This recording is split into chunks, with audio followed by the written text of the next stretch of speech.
పుట్టిన వానికి మరణము తప్పదు, మరణించిన వానికి జన్మము తప్పదు. అనివార్యమగు ఈ విషయమును గూర్చి శోకింపతగదు.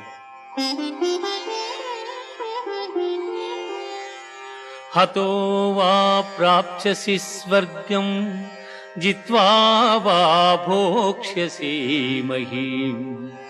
తస్మాదుత్తిష్ఠ కౌంతేయ యుద్ధాయ కృతనిశ్చయః, యుద్ధాయ కృతనిశ్చయః.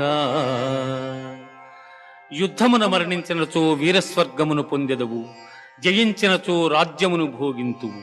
కావున అర్జున, యుద్ధమును చేయ కృతనిశ్చయుడవై లెమ్ము. కర్మణ్యేవాధికారస్తే మా ఫలేషు కదాచన, మా కర్మ ఫలహే